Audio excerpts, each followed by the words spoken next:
নমস্কার, আমি অনন্যা চক্রবর্তী। আপনারা দেখছেন ইউএন লাইভ। শুরু করছি 7টার 7 কাহন।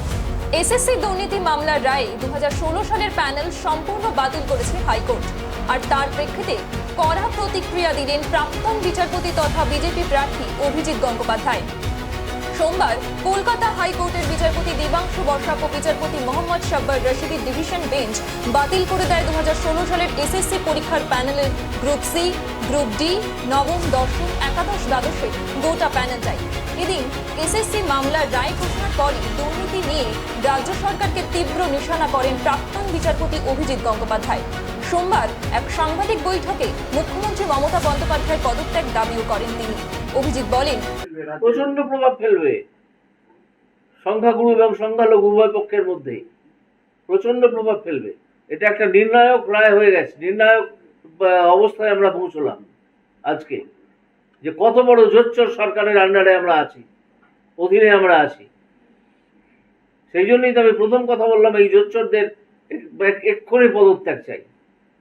এটা করবে না হয়তো, কারণ এদের তো নির্লজ্জের তো চোখের চামড়া নেই, গায়েও মানুষের চামড়া আছে কিনা এটা আমার সন্দেহ আছে। আমি এই জোচ্চোর মিথ্যাচারী মুখ্যমন্ত্রী, যিনি জোচ্চুরিকে প্রশ্রয় দেন, যার সে তৎকালীন শিক্ষামন্ত্রী, যিনি এই দালালি করেছিলেন, তিনি জেলে। তার যদি বিন্দুমাত্র লজ্জা বলে কোনো জিনিস থাকে, এক্ষুনি তার পদত্যাগ করা উচিত এবং এখন থেকে এই নির্বাচন রাষ্ট্রপতি শাসনের আন্ডারে হওয়া উচিত। এর পাশাপাশি অভিষেক বন্দ্যোপাধ্যায়কেও ধীরে ইঁদুর বলে কটাক্ষ করেছেন তমলুকের লোকসভা প্রার্থী প্রাক্তন বিচারপতি। তিনি বলেন, ঘোড়ার ডিম করবেন, ঘোড়ার ডিম করবেন, ওনাকে আসতে বলুন না। আমি তো সেদিন চ্যালেঞ্জ করেছিলাম, ওনাদের একজন মুখপাত্র বলছিলেন যে শুভেন্দুবাবু কেন ডায়মন্ড হারবারে দাঁড়ালেন না। আমি বলেছিলাম যে আপনাদের ভাইপোকে বলুন না তমলুকে এসে দাঁড়াতে, তমলুক লোকসভা কেন্দ্রে দাঁড়াতে, দেখি কতটা সাহস। ঘোড়ার ডিম করবেন। উনি মিথ্যা কথা ছাড়া কিছু বলেন না। উনি বুঝে গেছেন যে উনি ভেঙে পড়ে গেছেন, এটা বুঝে গেছেন। সেই জন্য কালকে গতকাল মানুষের সিম্প্যাথি জাগানোর জন্য বলছেন বোমা মারবে। কে বোমা মারবে? ছুঁচো মেরে হাত বন্ধ কে করবে? কেউ করবে না। আমি ধীরে ইঁদুর থেকে তাদেরকে ছুঁচোর পর্যায়ে নামিয়ে আনতে চাই। চোখ রাখবো পরবর্তী খবরে। এবারের লোকসভা নির্বাচনে বাংলা থেকে অন্ততপক্ষে 30টি আসন জেতার দাবি করছেন বিজেপির শীর্ষ নেতারা। সোমবার রায়গঞ্জের চাকুলিয়া থেকে বিজেপি সরকারের বিরুদ্ধে ফের কটাক্ষ করেন তৃণমূল সুপ্রিমো মমতা বন্দ্যোপাধ্যায়। মমতা বলেন, এই যে বলতে শুরু করেছে কিছু নাই হাতে, কটা সিট পেয়ে গেছিল, বিধানসভায় চেষ্টা করলো, বললো ইসবার 200 পার, 80ও পার হতে পারলো না। বাংলার মানুষের আশীর্বাদে, শুভেচ্ছায়, দোয়ায়। আর এখনো ভাবছে হরে কৃষ্ণ হরে রাম, যদি পাই 30টা ধাম। বুঝুন, ধাম মানে ধাম নয়, 30টা যদি সিট পায় তাহলে নাকি সরকারই ভেঙে যাবে। আমি বলি আগে তুমি 10টা সিট পেয়ে দেখাও, তারপরে তুমি 30টার কথা বলো, 42টার কথা ভাবো। এই সরকার ফেলা অত সহজ নয়। গোয়ার সরকার ফেলেছ, মহারাষ্ট্রের সরকার ফেলেছ, ঝাড়খণ্ডের সরকার ফেলতে গেছিলে, অনেক সরকার ফেলেছ, অরবিন্দকে জেলে আটকে রেখেছ, একমাত্র ট্রাইবেল মুখ্যমন্ত্রী হেমন্ত সোরেনকে আটকে রেখে দিয়েছ, আমাদের অনেক নেতাকে জেলে আটকে রেখে দিয়েছ। আমরা তোমাদের যদি চোখ রাঙানিকে ভয় পেতাম তাহলে আজকে তৃণমূলটা ছেড়ে দিতাম। তৃণমূলটাই একমাত্র, মনে রাখবেন, মানুষের শক্তি। যারা মরে তবু ভয় পায় না, যারা লড়ে তবু আত্মসমর্পণ করে না, তারাই একমাত্র দল যারা বিজেপিকে হাঁটাতে পারে। বাংলায় কংগ্রেসের কি আছে? জিরো। ধরে নিলাম তর্কের খাতিরে ইন্ডিয়া জোট ক্ষমতায় এলো। ইন্ডিয়া জোটটা তৈরি করেছিল কে? আমি করেছিলাম। এবং আমি বলেছিলাম কংগ্রেসকে, তোমাদের অ্যাসেম্বলিতে একটাও সিট নেই, তাও আমি তোমায় 2টো সিট দিচ্ছি, তুমি 2টো সিট নিয়ে থাকো, আর ভোট কাটাকাটি রাজনীতিতে যেও না। কই শোনেনি তো? কেরালায় লড়াই হচ্ছে কংগ্রেস সিপিএমের, আর বাংলায় দস্তি হচ্ছে কংগ্রেস সিপিএমের। জলপাইগুড়িতেও জেনে রাখবেন সিপিএম বাড়ি বাড়ি গিয়ে বলেছে ভোটটা বিজেপিকে দাও, ভোটটা বিজেপিকে দাও, ভোটটা বিজেপিকে দাও। কংগ্রেসেরও তাই, নিজে জিতবে না জানে খুব ভালো করে, বলছে অ্যাকাউন্ট ফ্রিজ করেছে তাই টাকা নেই। একটা অ্যাকাউন্ট ফ্রিজ করেছে, এটাও করা উচিত হয়নি, আমি এটাকে সমর্থন করছি না। তোমাদের টাকার অভাব, কংগ্রেসের টাকার অভাব। তেলেঙ্গানায় অত বড় খনির ওখানে ক্ষমতায় কারা আছেন? কর্ণাটকে কারা আছেন এখনো জিতেছেন? ঝাড়খণ্ডে যৌথভাবে কারা আছেন?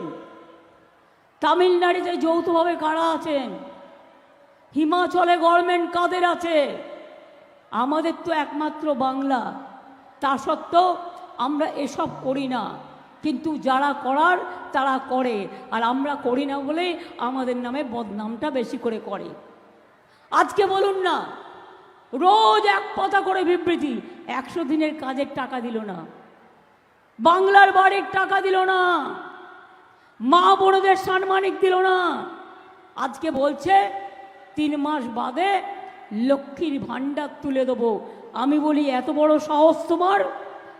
আমার ইচ্ছা হলে তোমাদের আমি অন্য ভাষায় অ্যাটাক করতে পারতাম, কিন্তু তোমার ভাষা আর আমার ভাষা এক নয় বলে আমি তাই বলে গেলাম। বিজেপি বাবুরাম সাপুরে চোখে আগুন, কানে হচ্ছে একেবারে সাপের ফোনা, ফোনার বিষ। তাকালেই মনে হবে ওরে বাবা, কেউ তো সাপের আগুন বেরিয়ে আসছে। এই রকম একটা পার্টি তোমরা। মুখ দিয়ে বাজে কথা বলো, সারাক্ষণ গালাগালি দাও। রাজবংশীর হয়ে কোন দিন কি করেছো? আদিবাসীদের হয়ে কোন দিন কি করেছো? সংখ্যালঘুদের কি করেছো? হিন্দুদের কি করেছো? আপনারা জানেন জিনিসের দাম আকাশ ছোঁয়া। এটা মোদির উচিত ছিল করবার, এটা ওনার দায়িত্ব ছিল, জিনিসের দাম কমায়নি। যক্ষা রোগীর ওষুধও বন্ধ করে দিয়েছে, হার্টের ওষুধের দাম বেড়ে গেছে, ব্লাড প্রেশারের ওষুধের দাম বেড়ে গেছে, সুগারের দাম বেড়ে গেছে, সুগারের ওষুধের, জিনিসপত্রের দাম আকাশ ছোঁয়া। কৃষকদের আন্দোলন করতে দেয়নি, তারা আন্দোলন করতে গিয়ে দিয়েছিল, রাস্তা কেটে দিয়েছিল যাতে কৃষকদের গাড়িগুলো যেতে না পারে হরিয়ানা এবং দিল্লিতে। এনআরসি নিয়ে দিল্লিতে কজন মারা গেছে কেউ জানেন? নালাটা রক্তে লাল হয়ে গিয়েছিল, কিন্তু কেউ এখনো জানে না কত লোক মারা গেছে। উত্তরপ্রদেশে কত লোক মারা গেছে কেউ জানে? এখানকার মহিলারা নাকি খুব দুঃখে আছেন। মোদিবাবুর চোখে কান্না ও কুম্ভীর আশ্রু, অ্যাডভার্টাইজমেন্ট দিয়ে বলতে হচ্ছে। ওনাকে আমি জিজ্ঞেস করি, বিলকিস কেঁদে কেঁদে এখনো বেরোচ্ছে আর কি। সরি, অনেক সময় ওয়ার্ডে গোলমাল হয়ে গেলে সেটা নিয়ে আবার খুঁতখাত করে। আমি পুরো ওয়ার্ডটাকে বাতিল করলাম। বিজেপি কেঁদে কেঁদে বেড়াচ্ছে। কি বলছে না, তো মহিলাদের ওপর অত্যাচার চলছে। জিজ্ঞেস করুন হাতরাসের বোনের ঘটনায় কি অ্যাকশন নিয়েছ? বিলকিস বানু তার পরিবারের 6 জনকে ধর্ষণ করে খুন করা হয়েছে, অপরাধীদের ছেড়ে দিয়েছ, কি অ্যাকশন নিয়েছ? সাক্ষী দেশের গর্ব খেলোয়াড়, তাকে তোমার বিজেপি পার্টির নেতা যে অসম্মান করেছে, কই তাকে একবারও গ্রেফতার করেছো? কাউকে করেছো? করনি।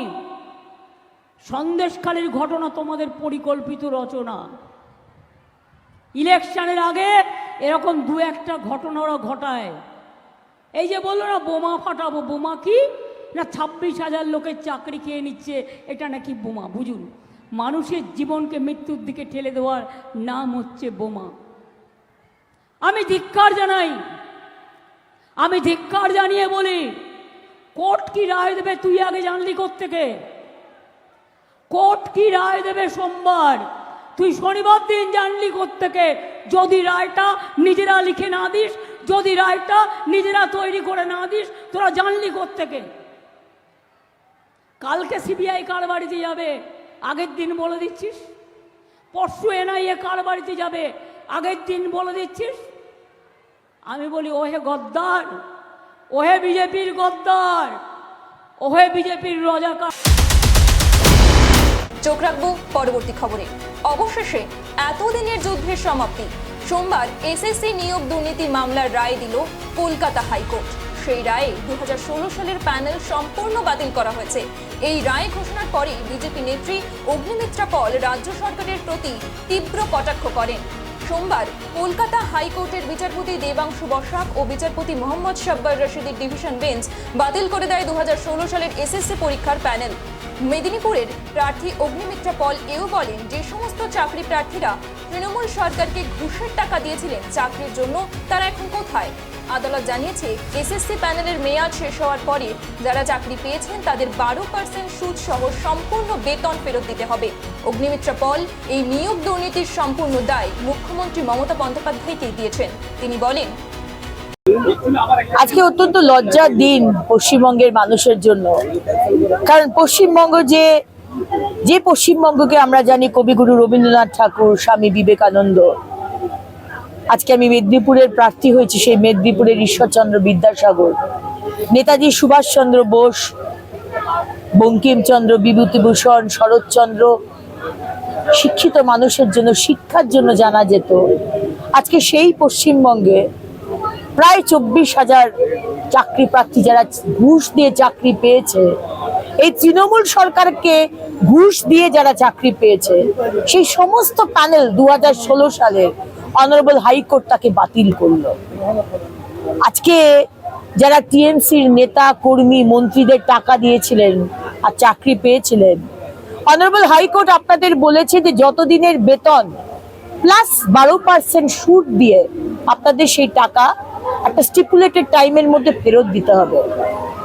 আপনারা যান, যাদেরকে ঘুষের টাকা দিয়েছিলেন, ঘুষ দিয়েছিলেন, তাদের বাড়ি ঘেরাও করুন, টিএমসি নেতাদের বাড়ি ঘেরাও করুন, জিজ্ঞেস করুন আপনাদের চাকরি কেন গেল। টাকা তো আপনারা দিয়েছিলেন ঘুষ, এখন তো আপনাদের সুদ দিয়ে সেটা ফেরত দিতে হবে। যাদেরকে টাকা দিয়েছিলেন তাদের নামে এফআইআর করবেন না? এফআইআর করুন। আর এর পুরো দায় মুখ্যমন্ত্রী আপনাকে নিতে হবে, কারণ আপনি সব জানতেন। আপনার পার্টির, আপনার দলের সুপ্রিমোর পরেই যার নাম আসতো সেটা হচ্ছে পার্থ চট্টোপাধ্যায়। পার্থবাবু জেলায় জেলায় এজেন্ট ফিক্স করে চাকরি চুরির টাকা এই এজেন্টের মাধ্যমে মমতা ব্যানার্জি আপনার পুলিশের গাড়িতে করে কলকাতায় আসতো। আপনি জানতেন না? আপনি সব জানতেন। এই টাকা কালীঘাটে গেছে, এই টাকা শান্তিনিকেতনে গেছে। আপনি আমাদের সমাজ, আপনি আমাদের ভবিষ্যৎকে শেষ করে দিয়েছেন। এর কোনো ক্ষমা নেই। এবং আমি আজকে যে সিবিআই ইনভেস্টিগেশন হবে বা হচ্ছে, এই সুপার নিউমেরিক পদ আজকে আদালত বলেছে কারা ক্রিয়েট করেছে, কারা বানিয়েছিল এই সুপার নিউমেরিক পদ, তাদের নামগুলো সিবিআই ইনভেস্টিগেশন হবে। এবং তার মধ্যে আমাদের মুখ্যমন্ত্রী মমতা বন্দ্যোপাধ্যায়কেও ইনভেস্টিগেট করা হোক, কারণ উনি সব জানতেন। উনি জেনে শুনে এই সমস্ত দুর্নীতিটা করেছেন। এবং আমি বলবো পাবলিককে, আজ মেদিনীপুর বলুন, আজ আসানসোল বলুন, আজ কলকাতা বলুন, আজ নদিয়া বলুন, মুখ্যমন্ত্রীকে তো হাতের কাছে পাবেন না। মুখ্যমন্ত্রী যারা প্রতিনিধি, মানে আমাদের মেদিনীপুরের যিনি টিএমসি প্রার্থী, তিনি হচ্ছেন মুখ্যমন্ত্রীর প্রতিনিধি। তাকে জিজ্ঞেস করুন, তিনি যেখানে যাবেন তাকে জিজ্ঞেস করুন কেন আমার চাকরি গেছে। আপনাকে উত্তর দিতে হবে, উত্তর চান, প্রতিবাদ হবে। অন্যায় যদি করেছেন প্রতিবাদ হবে, বাংলার মানুষ রুখে দাঁড়াবে। চোখ রাখবো পরবর্তী খবরে। এসএসসি মামলার রায় প্রসঙ্গে চটলেন তৃণমূল মুখপাত্র। এসএসসি মামলায় 25,753 জনের চাকরি বাতিল করা হলো। 2016 সালের প্যানেলে চাকরি পেয়েছিলেন তারা। প্যানেলের মেয়াদ শেষের পরে যারা চাকরি পেয়েছেন তাদের বেতন ফেরত দিতে হবে 4 সপ্তাহের মধ্যে। এসএসসির নিয়োগ প্রক্রিয়ার অনেক ওয়েমারশিট বা উত্তরপত্র এসএসসির ওয়েবসাইটে আপলোড করা হয়েছে, যেগুলি এখনো পর্যন্ত আপলোড করা হয়নি। সেগুলি দ্রুত আপলোড করার নির্দেশ দিয়েছে আদালত। উত্তরপত্র যাতে জনগণ দেখতে পান সেই ব্যবস্থাও করতে হবে। এই বিষয়ে তৃণমূলের মুখপাত্র কুণাল ঘোষ বলেন, অনভিপ্রেত দুর্ভাগ্যজনক রায়। কিছু লোক তো ভুল করেছে, কিছু লোক তো অন্যায় করেছিল, সেই পাপের পরিণতিতেই এই ধরনের ইস্যুগুলো আসছে। আপাত দৃষ্টিতে এটা একটা অনভিপ্রেত দুর্ভাগ্যজনক রায়, তবে এর সমস্ত রকম যে বিস্তারিত সেটা আমাদের আইনজীবীরা খতিয়ে দেখছেন এবং রাজ্য সরকার, শিক্ষা দপ্তর, এসএসসি তাদের আইনজীবীরা খতিয়ে দেখছেন। ফলে এই মুহূর্তে দুম করে প্রথমেই কোনো মন্তব্য করাটা দলের থেকে খুব অনভিপ্রেত হবে, এই মুহূর্তে তার প্রয়োজনও নেই। আমরা শুধু এটুকু বলতে পারি যে কিছু লোক তো ভুল করেছে, কিছু লোক তো অন্যায় করেছিল, সেই পাপের পরিণতিতেই এই ধরনের ইস্যুগুলো আসছে। কিছু লোক ক্ষমার অযোগ্য অপরাধ করে নেচে বেড়াচ্ছিল, সেই কারণেই এই ধরনের ঘটনাগুলো এসে পৌঁছেছে। কিন্তু বিষয় হচ্ছে মমতা বন্দ্যোপাধ্যায় মাননীয় মুখ্যমন্ত্রীর উদ্যোগে, অভিষেক বন্দ্যোপাধ্যায়ের চেষ্টায়, ব্রাত্য বসুর হস্তক্ষেপে একটা চেষ্টা চলছিল যে যারা অন্যায় করেছে, যারা খারাপ কাজ করেছে তাদের শাস্তি হোক, তদন্ত হোক, কিন্তু যারা যোগ্য প্রার্থী তাদের চাকরিটা হোক। কিন্তু একটা আমরা দেখতে পাচ্ছিলাম একটা দিক থেকে যে একটা চেষ্টা হচ্ছে গোটাটাকে এক বন্ধনীতে রেখে সকলকে নিয়ে একটা অনিশ্চিত পরিবেশের ডামাডোলে রাজনৈতিক ফায়দা তোলার। আমরা সেই জায়গাটা ডিমার্কেট করছিলাম, একটা ডিমার্কেশন লাইন, যে যারা অন্যায় করেছে তাদের যা ইচ্ছা শাস্তি হোক, ওই পাপগুলো করেছে বলে সকলের এই ভোগান্তিটা চলছে। সেই পাপ যারা করেছে, অন্যায় যারা করেছে তাদের শাস্তি হোক, কিন্তু যারা যোগ্য প্রার্থী তাদের কিন্তু মাননীয় মুখ্যমন্ত্রীর নেতৃত্বে সরকার, এসএসসি এমন একটা পদ্ধতি দিয়ে এগোনোর চেষ্টা করছিল যে যোগ্য প্রার্থীদের চাকরিটা হোক, তাদের যে অপেক্ষা সেটা যেন বিফলে না যায়। তো আমরা আদালতের কাছে আশা করেছিলাম যে যারা দোষী তাদের শাস্তি হোক, তাদের ক্ষেত্রে ব্যবস্থা হোক, কিন্তু যারা যোগ্য প্রার্থী তাদের জন্য যেন দরজাটা খুলে দিতে, চাকরির দরজা খুলে দিতে রাজ্য সরকার যে উদ্যোগটা নিয়েছে সেটাতে যেন সবুজ সংকেত থাকে। কিন্তু দেখা গেল যে ঘটনাচক্রে সকলের ক্ষেত্রেই একটা জটিল পরিস্থিতি তৈরি হলো। এখন সুপ্রিম কোর্টে যাওয়া হবে কি যাওয়া হবে না সেটা এসএসসি এবং কনসার্ন সরকারি যারা রয়েছেন তারা আইনি নথি রায় খতিয়ে দেখে তারা সিদ্ধান্ত নেবেন। আমি এই বিষয়ে একটা বলে রাখি যে ত্রিপুরায় সিপিএম সরকার, বামফ্রন্ট সরকারের সময় এই ধরনের একটা ঘটনা ঘটেছিল। ত্রিপুরা কতটুকু ছোট্ট একটা রাজ্য, আমাদের একটা 1.5খানা জেলার সমান, 10,000-এর বেশি শিক্ষক শিক্ষিকার নিয়োগের প্যানেল বাতিল হয়ে গেছিল কোর্টে, সিপিএমের সরকারের। এবং পশ্চিমবঙ্গে অতীতে প্যানেল নিয়ে মামলা মকদ্দমা ইত্যাদি ইত্যাদি ছিল। তা এখন এই ভোটের সময় হয়েছে বলে একটা আমাদের বিরোধীরা কুৎসা করবেন, একটা বিপক্ষ যুক্তি দেবেন, আবার পাশাপাশি মানুষ এটাও বিবেচনা করবেন যে আমাদের স্ট্যান্ড হচ্ছে যারা অন্যায় করেছে শাস্তি পাক, কিন্তু বাকি যোগ্য প্রার্থীরা যেন চাকরি পায়। সেই চাকরির দরজাটা যেভাবে বন্ধ করা হলো এটাকে আমরা দুর্ভাগ্যজনক, অনভিপ্রেত বলছি। বাকি কোর্টের মতো রায় দিয়েছেন, কোর্টে আইনি লড়াই যেটা হওয়ার সেটা হবে। আপনি পাপের কথা বলছিলেন, কেউ কেউ পাপ করেছে তার জন্য ভোগান্তি সকলকে হচ্ছে। তো আদালতের আজকের যে রায় তার তো অনেক মানে একটু ঘুরিয়ে দেখলে দেখা যাচ্ছে যে প্রশাসনও সাপমুক্ত হচ্ছে, তার কারণ আবার নতুন করে রিক্রুট করার একটা জায়গা শুরু হবে। সেই পাপের প্রায়শ্চিত্ত করার কি সুযোগ প্রশাসন পাবে তাহলে? দেখুন, এটা সবটা একটা আইনি বিষয়। এখন যারা যোগ্য প্রার্থী ছিল আগের প্যানেলের, তাদের ক্ষেত্রে কি হবে? তাদের ওই যোগ্য যাদের সরকার চাকরি দেওয়ার চেষ্টা করছিল তাদের জন্য দরজাটা খোলা থাকছে নাকি তাদের জন্য দরজা বন্ধ হয়ে গেল, আইনের এই খুঁটিনাটিগুলো তো দেখতে হবে। নতুন করে নিয়োগ, সে তো সরকার বারবার চেষ্টা করছে বিভিন্ন পর্যায়ের নিয়োগে, সেটা তো বিরোধীরা নানা কাজে গিয়ে আইনে গিয়ে বাধা দিচ্ছে। ফলে এর সব দিকটাই আছে। নতুন নিয়োগ সরকার নিশ্চিতভাবে সমস্ত রকম সাবধানতা সতর্কতা রেখেই তো কাজ হচ্ছে, এর মধ্যে তো কোনো অভিযোগ শোনা যায়নি আর।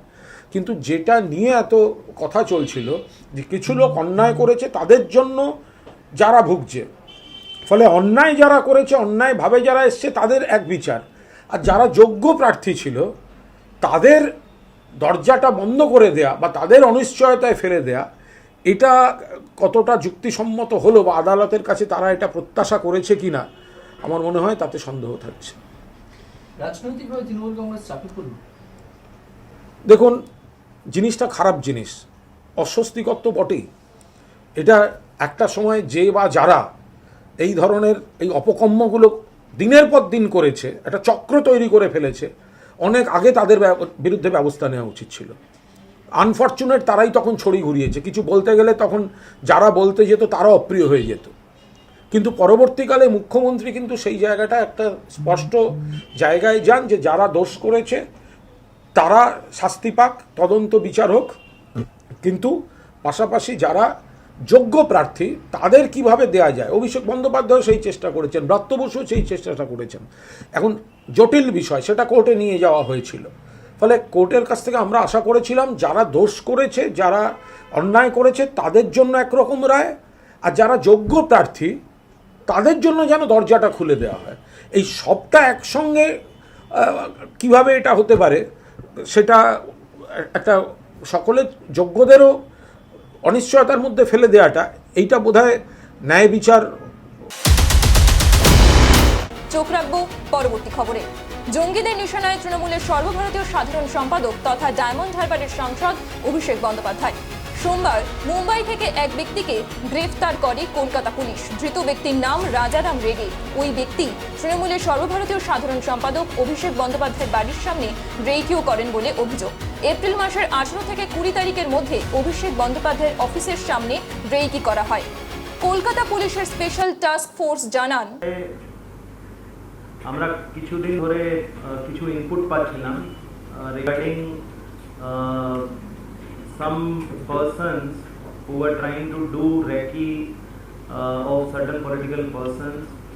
Accordingly, আমাদের ভিজিলেন্স সাধারণত আমাদের ভিজিলেন্স গুলো একটু বেড়েছিল। So during our preliminary investigation, আমরা জানতে পারি কি কোনো একটা লোক মুম্বাই থেকে এখানে হঠাৎ করে এসে এখানে থেকেছে, and he has tried to approach some people. Accordingly, আমাদের যে প্রিলিমিনারি ইনভেস্টিগেশন হয় তাই একটা নাম উঠে আসে, সে নাম হচ্ছে রাজারাম রেগে। নাও ব্রিফলি আমি আপনাকে রাজারাম রেগের ব্যাপারে একটু বলছি, ডিটেলে অ্যাডিশনাল সিপি এসটিএফ সাহেব বলবেন। রাজারাম রেগে হচ্ছে he is the same person. 26/11 Mumbai terror attack যখন হয়েছিল, ডেভিড হেডলি যখন ইন্ডিয়াতে এসেছিল, এলইটি যে অপারেটিভ মেন কনস্পিরেটর যে ছিল, ও মুম্বাইতে যখন আসে, he makes contact with number of people, তার মধ্যে একটা নাম ছিল রাজারাম রেগে। রাজারাম রেগে তখন নিজের পরিচয় দিয়েছিল কি ও একটা পলিটিক্যাল পার্টির সঙ্গে যুক্ত আছে এবং খুব পলিটিক্যাল ইম্পর্টেন্ট লোক ও মুম্বাইয়ের ইম্পর্টেন্ট লোকেদের সাথে ও ডেভিড হেডলির দেখা করে দেবে। পরবর্তীকালে এই রাজারাম রেগের হাত ধরেই ওই পলিটিক্যাল পার্টির যে মেন হেড অফিস ছিল সেখানে রেকি করা হয়েছিল। তো সেই রাজারাম রেগে এখানে আসে একটা হোটেলের নাম হচ্ছে ওরা, শেক্সপিয়ার সার্নি থানা এলাকায়, ওখানে 2 দিন ছিল এবং ও এখানে এসে somehow he obtains mobile number of মাননীয় এমপি অভিষেক বন্দ্যোপাধ্যায় এবং ওনার পিএর মোবাইল নাম্বার ও কোথায় থেকে প্রকিউর করে, কিভাবে প্রকিউর করেছে, কার থ্রু প্রকিউর করেছে সেটা আমরা ইনভেস্টিগেশনে খতিয়ে দেখছি। শুধু তাই নয়, he even tried to make contact with Honorable MP and his PA. He showed his willingness कि वो meet করতে চাইছে। ওনার অফিস এবং ওনার রেজিডেন্সের আশেপাশে রেকিও করা হয়েছে। So this is subject to our investigation कि why he has done this, and not only that, ও যে 2 দিন ছিল তারপরে হঠাৎ করে ও এখান থেকে চলে যায়। রাজারাম রেগে উনি একজন এজড অ্যাবাউট 53 ইয়ার্স ওল্ড। উনি মুম্বাইতে মাহিম নামে একটা এলাকাতে উনি থাকেন। উনি 2007 সালে যখন ডেভিড কোলম্যান হেডলি যখন ইন্ডিয়া ভিজিট করেছিলেন to conduct recce on behalf of Lashkar Taiba, মুম্বাইতে বিভিন্ন জায়গাতে গিয়ে specially Taj portal and other important portal যেখানে অ্যাকচুয়াল অ্যাটাক হলো ওইগুলো জায়গাতে গিয়ে উনি ভিডিওগুলো করেছিলেন। অ্যান্ড ওখানে মুম্বাইতে খুব ভেরি টপ পলিটিক্যাল লিডার্স তাদের বাড়িতে গিয়ে ওখানে ভিডিওগুলো করেছেন, তাদের সিকিউরিটিগুলোর সাথে কথা বলেছেন, ওখানকার সিকিউরিটি অ্যারেঞ্জমেন্টগুলো দেখেছেন। অ্যান্ড এই video specially Taj hotel and other হোটেলসের এন্ট্রি এক্সিট কীভাবে ঢুকতে হবে বেরোতে হবে এগুলো স্টাডি করে এই ইনফরমেশনগুলো he had given to Lashkar Taiba. So on that basis এই অ্যাটাকটা প্ল্যান হয়ে এক্সিকিউট করা হয়েছিল 26/11-এ। সো যখন উনি এখানে ছিলেন তখন উনি he was in touch with this Rajaram Rege, ওনার সাথে অনেকবার মেইলি যোগাযোগ হয়েছে, সামনাসামনি দেখা হয়েছে, হোটেলে নিয়ে গিয়েছেন, ওনার সাথে রেগুলার টাচে ছিলেন। অ্যান্ড রাজারাম রেগে ওনাকে এন্টারটেইন করেছিলেন দ্য প্রেটেক্স দ্যাট উনি ওখানে মুম্বাইতে যারা top political and other leaders যারা আছেন তাদেরকে উনি আলাপ করিয়ে দেবেন, ওনাকে মিট করার ব্যাপারে হেল্প করবেন বলে উনি এরকম একটা প্রমিসে ওনাকে বলেছিলেন। অ্যান্ড পসিবলি হেডলিও এরকম কোনো ওখানে টপ লিডার্সদেরকে এলিমিনেট করার জন্য অ্যাটাক করার জন্য কোনো প্ল্যানের জন্য মেবি উনিও ওনাকে ইউটিলাইজ করে এই যোগাযোগ মেনটেন করেছিলেন। এটাই আমাদের প্রাইমারি ইনভেস্টিগেশন আমরা পেয়েছি। যেহেতু same similar kind of presence ওনার এখানে ছিল, এখানে একটা এসে একটা ইম্পর্টেন্ট পলিটিক্যাল লিডার আমাদের মাননীয় এমপি অভিষেক ব্যানার্জি ওনার সাথে ডাইরেক্টলি যোগাযোগ করার চেষ্টা, ওনাকে মিট করার চেষ্টা। অ্যান্ড ফর দ্যাট উনি একটা অন্য ইম্পর্টেন্ট একটা পলিটিক্যাল লিডার রেফারেন্স উনি পাঠিয়েছেন বলে মিট করার চেষ্টা।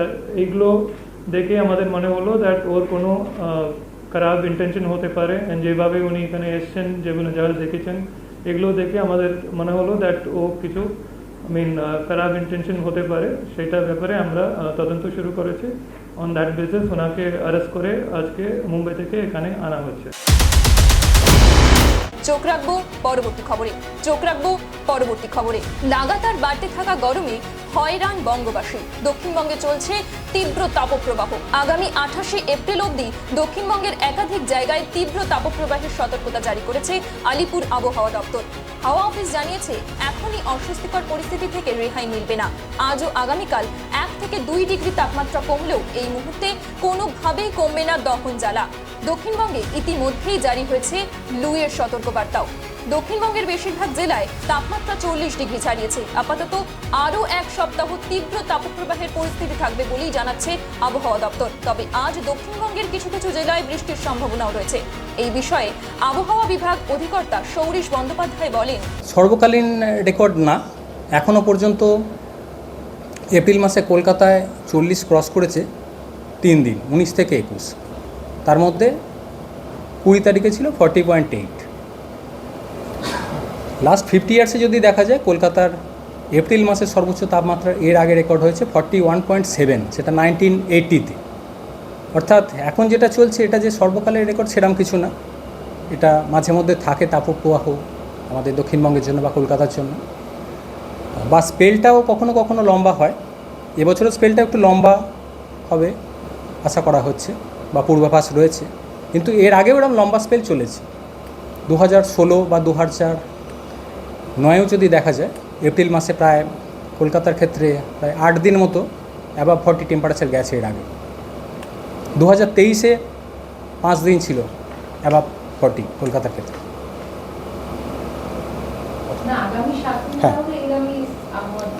হ্যাঁ, আগামী 7 দিন তাপপ্রবাহের মতো এরকমই কন্ডিশন থাকবে, খুব একটা কিছু ইমপ্রুভমেন্ট নেই। বরং 24 তারিখ থেকে 22-23 হয়তো সামান্য যেটুকু ড্রপ করছে, 24 থেকে সেটাও আবার 1-2 ডিগ্রি আবার বেড়ে যায়। দক্ষিণবঙ্গের তাপপ্রবাহের যে পরিস্থিতি চলছে, ইমিডিয়েট উন্নতির কিছু সম্ভাবনা নেই। আগামী 1 সপ্তাহ তাপপ্রবাহের সিচুয়েশান এরকমই কন্টিনিউ করবে। তাপমাত্রা 22 থেকে 23 তারিখের মধ্যে হয়তো আংশিক মেঘলা থাকার কারণে সামান্য হয়তো একটু কমবে 1 থেকে 2 ডিগ্রি মতো। 24 তারিখ থেকে আবার 1-2 ডিগ্রি তাপমাত্রা আরও বাড়বে। ফলে তাপপ্রবাহ পুরো পিরিয়ডটা ধরেই দক্ষিণবঙ্গে কন্টিনিউ করবে।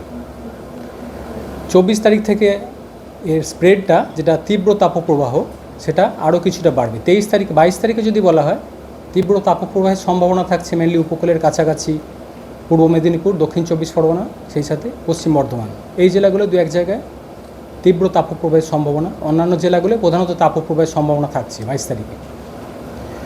কলকাতার ক্ষেত্রে 22 থেকে 23 গরম, অস্বস্তিকর, আর্দ্র ওয়েদার থাকবে, কারণ তাপপ্রবাহের যে কন্ডিশান সরাসরি সেটা হয়তো স্যাটিসফাই করবে না 22 থেকে 23 তারিখের মধ্যে কলকাতা এবং হাওড়া এই অঞ্চলের জন্য। কলকাতার ক্ষেত্রে 22 তারিখে আজকে সর্বোচ্চ তাপমাত্রা এখনও পর্যন্ত যেটা রিপোর্ট হয়েছে দুপুর 2:30 পর্যন্ত 39 ডিগ্রির কাছাকাছি রয়েছে, অর্থাৎ কালকের থেকে 1 ডিগ্রির মতো কম রয়েছে। 24 তারিখ থেকে আবার তাপমাত্রা আরও কিছুটা বাড়বে। কলকাতার ক্ষেত্রে 40-41 ডিগ্রির কাছাকাছি তাপমাত্রা আবার পৌঁছে যাবে কলকাতা পার্শ্ববর্তী অঞ্চলে। সিমিলারলি অন্যান্য জেলাগুলোতেও 22 থেকে 23-এর মধ্যে হয়তো একটু কম থাকবে, 1 থেকে 2 ডিগ্রির মতো কম। 24 তারিখ থেকে আবার 1-2 ডিগ্রি তাপমাত্রা বেড়ে যাবে। ফলে তীব্র তাপপ্রবাহ 24 থেকে দক্ষিণবঙ্গের বেশিরভাগ জেলাতেই থাকবে। বৃষ্টিপাতের খুব একটা কিছু সম্ভাবনা সেভাবে নেই। মেনলি 22 থেকে 23 তারিখের মধ্যে পশ্চিমের জেলাগুলো 2-1 জায়গায় হালকা ধরনের কিছুটা লোকালাইজড বৃষ্টিপাতের সম্ভাবনা থাকছে। বৃষ্টিপাতের সম্ভাবনা কমই বলা চলে, কিন্তু 22 থেকে 23-এর মধ্যে পশ্চিমের 2-1টা জেলায় সেটাও লোকালাইজ ধরনের, এবং থাকলেও তাতে তাপমাত্রা খুব একটা কিছু প্রভাব পড়বে না। উত্তরবঙ্গের ক্ষেত্রে মালদা, 2 দিনাজপুর এই জেলাগুলোয় 22 থেকে 23-এর মধ্যে গরম, অস্বস্তিকর ওয়েদার থাকবে। 24 তারিখ থেকে আরেকটু তাপমাত্রা বাড়বে উত্তরবঙ্গের এই যে জেলাগুলো রয়েছে মালদা, 2 দিনাজপুর এই 3টে জেলায় 24 তারিখ থেকে 26 তারিখ তাপপ্রবাহের সতর্কতা থাকছে। উত্তরবঙ্গের উত্তরের জেলাগুলো মেনলি দার্জিলিং, কালিম্পং, জলপাইগুড়ি এই জেলাগুলোয় আগামী কয়েকদিন 2-1 জায়গায় কিছুটা সম্ভাবনা থাকছে বৃষ্টিপাতের। 22 তারিখে তীব্র তাপপ্রবাহ থাকছে পূর্ব মেদিনীপুর, দক্ষিণ 24 পরগনা, পশ্চিম বর্ধমান এই জেলাগুলোয়। 23 তারিখও একই রকম কন্ডিশন থাকার সম্ভাবনা। 24-এ আরেকটু স্প্রেডটা বাড়বে, এই জেলাগুলোতে থাকবেই, তার সাথে পশ্চিম মেদিনীপুর, বাঁকুড়া, বীরভূম এই জেলাগুলোতেও তীব্র তাপপ্রবাহের সম্ভাবনা থাকবে 24-এ। 25-এ আরেকটু তাপমাত্রা বাড়বে, যে জেলাগুলো 24-এ বলা হলো তার সাথে আরও অ্যাড হবে পূর্ব বর্ধমান, হুগলি, উত্তর 24 পরগনা। অর্থাৎ 24 থেকে 25-এ ধীরে ধীরে আরও তীব্র তাপপ্রবাহের জেলাগুলো মানে বাড়তে থাকবে ক্রমশ। কলকাতার ক্ষেত্রে তাপপ্রবাহের সম্ভাবনা থাকবে 22 থেকে 23 গরম, অস্বস্তিকর ওয়েদার। তাপপ্রবাহের কন্ডিশন হয়তো সরাসরি স্যাটিসফাই হবে না, কিন্তু অস্বস্তিকর ওয়েদার থাকবে। 24 তারিখ থেকে 26 তারিখ কলকাতার ক্ষেত্রেও তাপপ্রবাহের পূর্বাভাস রয়েছে। হ্যাঁ, ওয়ার্নিং বলতে তাপপ্রবাহ এবং তীব্র তাপপ্রবাহেরই ওয়ার্নিং থাকছে আপাতত। মেনলি জলীয় বাষ্পের প্রবেশ এই সময় স্বাভাবিক যেটা থাকার কথা, যেটা বঙ্গোপসাগর থেকে জলীয় বাষ্পের প্রবেশ করে, সেটা অনেকটাই কম রয়েছে। কারণ উত্তর পশ্চিম বা পশ্চিমের হাওয়া অনেকটা স্ট্রং রয়েছে, অনেকটা শক্তিশালী রয়েছে, যে কারণে যে হাওয়াটা অনেকটা শুষ্ক।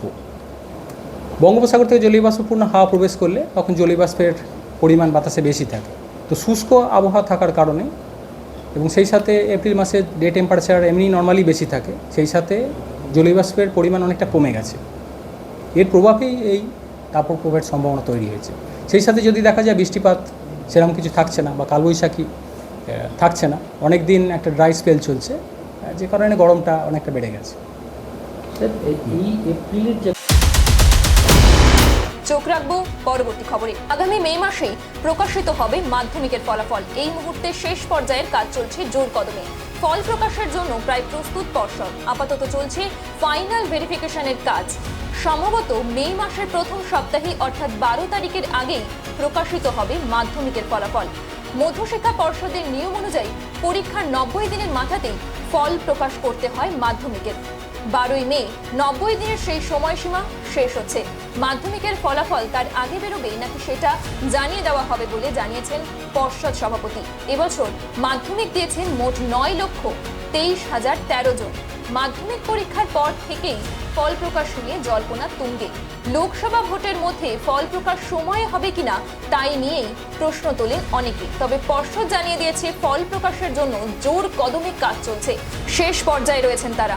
খুব দ্রুত মে মাসের শুরুতেই ফল প্রকাশ হবে বলে জানিয়েছে পর্ষদ। সূত্রের খবর, মূল্যায়নের পর বহু খাতায় নম্বরে হেরফের ধরা পড়েছে। এরপরেই ফের অনলাইন নম্বর পুনর্মূল্যায়নের নির্দেশ দেয় পর্ষদ। পরীক্ষার ফলাফল যাতে কোনো ত্রুটি না থাকে সেই উদ্দেশ্যেই এই সিদ্ধান্ত। গত 16 এপ্রিল সকাল 6টা থেকে অনলাইনে নম্বর পুনর্মূল্যায়নের উইন্ডো খোলা হয়। আগামী 18 এপ্রিল দুপুর 2টো পর্যন্ত এই উইন্ডো খোলা ছিল। এদিন পর্ষদ সভাপতি বলেন, মাধ্যমিকের রেজাল্টের প্রস্তুতি পর্ব শেষ। সামগ্রিক পরিস্থিতি বিচার করে আমাদের সিদ্ধান্ত নিতে হবে কবে ফল প্রকাশ হবে। ভোটের জন্য রেজাল্ট বেরোতে কোনো আইনত সমস্যা আছে বলে আমাদের জানা নেই। তিনি জানান, নির্বাচন কমিশনের পক্ষ থেকে এখনো পর্যন্ত এ বিষয়ে তাদের সঙ্গে কোনো যোগাযোগ করা হয়নি।